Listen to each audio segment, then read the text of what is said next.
Okay, I'm talking about some of my favorite toys I play with.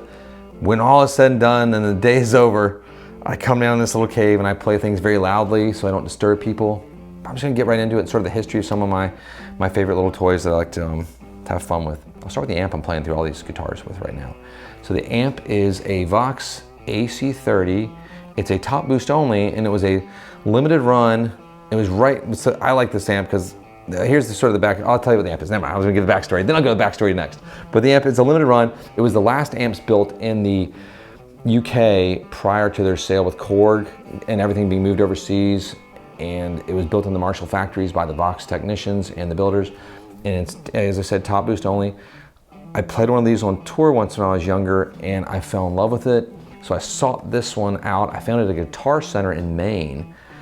Which is funny because we just had two cats in the guitar shop yesterday that are from Maine. They're like, oh, Guitar Center in Maine. That's funny. I was like, I bought it from there, sight unseen. I called them up about it because I was looking for it. It's the only place that had one.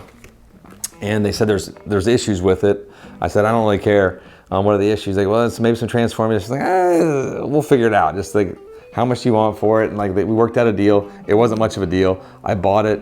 I got it. I had to do a lot of work on it. But it's one of the best Voxes I've ever played. I played vintage ones, I played new ones, but it sits in there with some of the great vintage ones that I have played from the 60s and whatnot.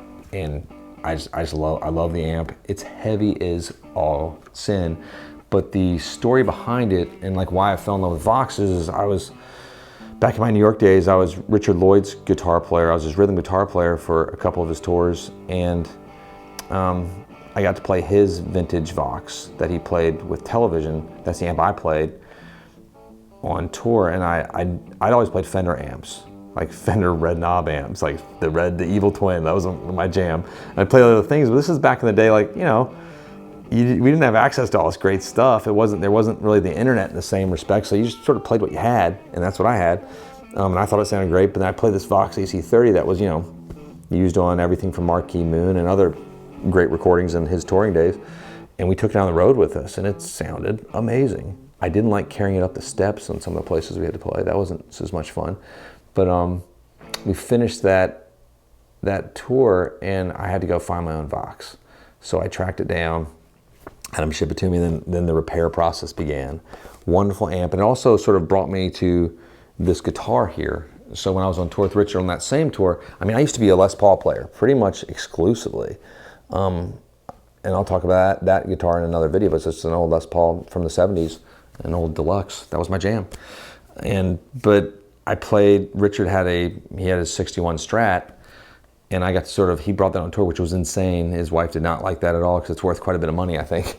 And it was, besides being a 61 Strat, it has a custom one-of-a-kind paint job. Amazing. I played that. I never played a good Strat because growing up sort of in the 90s and being exposed to, you know, in the late 80s, like the Fender was not in its golden age, and I was playing a bunch of, you know, okay guitars, and like I didn't know how good a Fender could be. And I played that thing, and and then what I played on tour, Rich was like, I don't want you playing Les Pauls, and I had a Tele. He's like, I don't want that. That can be your backup. Here, play this Strat. So he gave me it was like an 80s Japanese Strat, and I didn't know that was a thing at that point. And I played it. It was surf green. I loved it. I tried to buy it from him. He wouldn't let me buy it. He's like, no, it's my guitar. I want to keep it. I respect that. But I played that the whole tour. And then that sort of sent me down a rabbit hole to go find my own Strat afterwards. Hence this thing. And the darn Fender Custom Shop. I had never even heard of the Fender Custom Shop at this point. And I walked into a Sam Ash. This guitar is from a Sam Ash.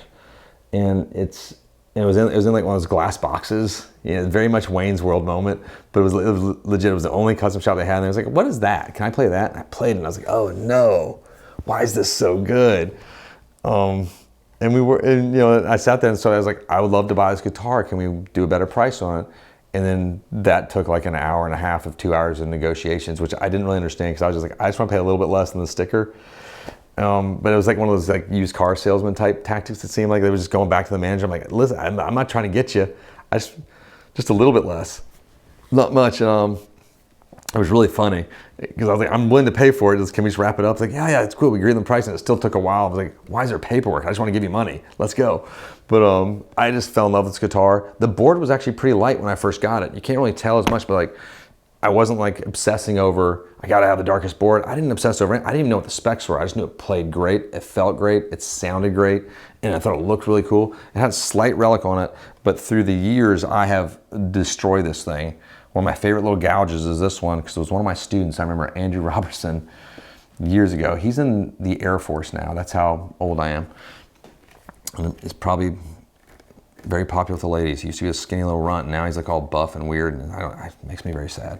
But anyway, he was holding a guitar, and he dropped his guitar. It was his Les Paul, hit this, and like took the paint and took a chunk out of it. And I just thought it was, and he was like, oh no, he almost started crying. I'm like, no, that's really cool. That's good, man. I'm okay with that. It looks really good. I wouldn't have done that myself, but I like that.